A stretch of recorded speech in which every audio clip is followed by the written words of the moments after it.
Hi, my name's Noshad, something goes name me Siobhan, Spurs Video Podcast. Talk a bit about Adebayor. People are saying, oh, we've got to sign him, and something. No, we can't sign him. This is the thing. People have go, I saw a player that tracked back. I never saw Berto ever track back that way. I saw a player that was a great fulcrum, good in the air, and Crouch, for all his abilities, I mean, we never ever developed those kind of crosses, and even if we did, he never had the mobility. To be fair, that second goal, which obviously gave us the lead, there, Swansea's marking was really poor, and I don't know how on earth that happened. Personally, for them, I feel really bad for them because they worked so hard, and their zonal marking for their defenders to let them down that way is kind of sad, but it happens. We've done that so many times ourselves. I'm a huge fan of Adebayor.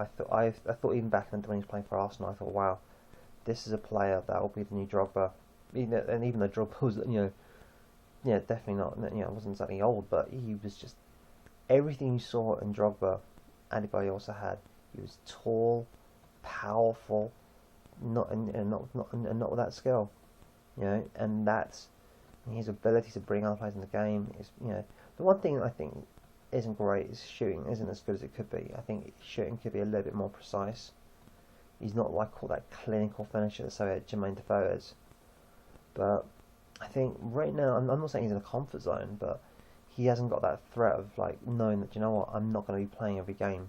If I don't get things right, I could be dropped, because he knows how valuable he is. He's as vital to us as say Luka is, or Gareth Bale is, Van der Vaart, Parker. He's in that kind of holy, numbers on the undroppables. But if we can sign him, I mean, for me, I look at it as this, right? Was it the 175 grand a week he gets? There is no one that's going to pay him that much money. And for me, I think if he does go anywhere, he might go back to Man City, because I honestly can think that Mancini could be fired. He's had this will be his second season now. Personally, I don't think he should be, because it's not easy. First of all, it's not easy to win a title. I mean, how Jose Mourinho did it in his first season, I have no idea. But to win a title is difficult. Man United were a team in decline. Obviously, Arsenal weren't a team in decline, but they weren't. They were invincibles, but things weren't going exactly 100%. For them, Chelsea just were able to peak at that exact right time. So, I think if you look at what Mourinho did not once but twice in a row, it was phenomenal. Especially as Man United did rebound and obviously was second that season.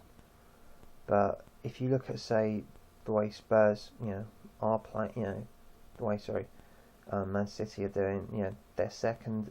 Yeah, they didn't do as well in the Champions League they should have done, and that is all on them personally. But if they do fire him, I'm hoping they don't. I'm hoping they don't fire Mancini, because I want to keep Addy. But if they do fire Mancini, then I can think, new manager, clean slate. He might go back there. He does not have to take a wage cut. Let's hope that they don't, fire Mancini, because I had a huge amount of respect for him when he played for Sampa. Sampa back in the day, Football Italia, Sampa and Parma, because Mancini and Zola are my favourite teams to watch. I used to watch Lazio as well because of Beppe Signori. You just gravitate towards certain players, and so I think who you got? You got Paris Saint-Germain, obviously the Qataris. Huge amount of money there. Malaga, I think it's Arab money again, but I just don't see them getting the Champions League. I think he'll want to play in the Champions League, or play for a club that is at the top level. But Malaga, if he goes there, let's go there. But I think he's settled within the UK. He's obviously he's married, he's got kids, and although he did move for 6 months to Madrid, I think eventually you'll want to settle down somewhere. He's happy living in London. I'm hoping we do offer him 100 grand a week and that 4 million up front, so we can write off essentially as a transfer fee. Because if you think about it, a player like Adebayor, I think he's quite a young man actually. He's 26, 27. So let's say we pay, I don't know, I'm going to go ballpark figure, say 12 million. I don't know what the figure is going to be. Say 12 million. Paying 4 million, so basically paying 16 million for him. So essentially we're paying a kind of Darren Bent kind of money for a player that's much better than Darren Bent. He gets a huge wedge of that himself. 4 million. I'm sure he'll do some kind of weird tax shelter thing for it, or loads of brown paper envelopes. I say that jokingly. I say that jokingly, but you know what I mean. He can, I think if you do that, then I think 100 grand a week. Cause I just don't. The only thing I can think of is Liverpool. That's the only thing I can think of, and I don't know. I mean, it'll take a huge amount of wedge. King Kenny, you've got to spend money, but you'll say, look, you spent money on Andy Carroll for 35 million. You've got like a big, tall, power centre forward. What, you gonna get another one? Dude. You've got to work out something here because you've spent that much money there. I don't think he'll go back to Arsenal.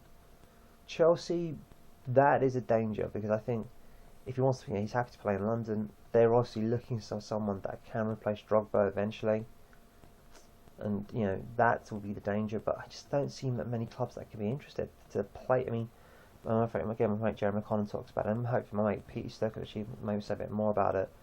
But I mean, that's not the big teams like Bayern, and obviously, Bayern might be a return back for Burbs, but I don't know. I think the Premier League is where it's at. I mean, don't get me wrong, the German league's very competitive, but they just don't pay the money that our league can pay. And I think, he'll probably go back afterwards. When he thinks, what, I really want to have a last hurrah in Germany or whatever, for like a year or something, a couple of years. But I think, for me personally, signing Addy and Burbs, which I know my friend Miss P will be absolutely delighted to have. I just think, as our strikers, I mean, that in itself, could you imagine having both of those guys playing together, or one up front, one, if we do like to play, one up front. And I think, to be totally fair, I mean, people say Burbs and track back. He doesn't, he is languid, but man, as a fulcrum, imagine if you had two terrier-like ball winners. You won't. Some players, you excuse their seeming lack of effort because they bring an incredible amount to the table. And I think Man United, I'm not saying at Tottenham the team was built around him, and Man United is built around Rooney, it's built around the other players. You've got and I think with Berbatov it doesn't work that way. And obviously the emergence of Hernandez and Welbeck has made it very, very difficult. But I think Burbs and Addy, if we can get either of those two, and that's why I still think we should push the boat out. Again, for me, if 100 grand, 110, obviously that's that's quite a lot. That's what, $500,000 a year over, extra $500,000 over a year. I don't know, for the next 4 years, and that is. But I think for those kind of players, it is worth doing it. And and like I said, I don't want us to go down the Leeds route, but I don't think we're going to. I think Levy's not stupid. He's not a Peter Ridsdale. He's not going to offer some player, who probably was only expecting 15 grand, 35 grand or something. I think he's a very astute businessman, and he's made mistakes. I mean, obviously you remember the Ramos saga, the Glenda saga. Loads of things have gone wrong, but he's turned it around. And obviously we've got a new stadium coming up because I no longer have my favourite garage. It's and the guy's been actually sharp at attack. He's getting Sainsbury's. They're going to be building a new supermarket, like a massive supermarket. And the rents they're going to be paying for that commercial real estate alone. I mean, obviously, if you know the Tottenham area, what they've got is a very prime location. For them to move from there, to expand their range, especially when you've got like a massive Tesco's down the road. Well, kind of massive. It's not like the one at Lee Valley, but it's still a huge supermarket. I mean, what Levy's going to do? I mean, he's done this really bright, and obviously, sadly, a lot of the key, the affordable homes is gone, which is sad for those in Tottenham that definitely need that kind of thing. But I'm hoping, I don't know, they build, I don't know, wherever the same, they buy wherever the land is that Sainsbury's on now, and they build a whole bunch of affordable homes there or something. Because I think, if we want to get back, that's the way to do it, I think. And so I just think if you look at what we're going to do, I think not signing Addy, he's proven, not only in the Premier League, he's proven with us. You may say, oh damn, he could be the future, but do you know what? It's a huge risk. And the last player that I can remember being that good, I think, it's Ronaldo, but Ronaldo could have easily flopped. I think to get someone and pay 30 million, how much International wanting for him. That is a huge set of wage, and I just think we're better off going with Addy. He's proven, he's settled, he speaks the language, everything. So yeah, that's what I'm going to go with. As always, check out SpursFrom.co.uk, SpursOdyssey.com, and Todd Spurs. Story of overrun, but always come on, you Spurs.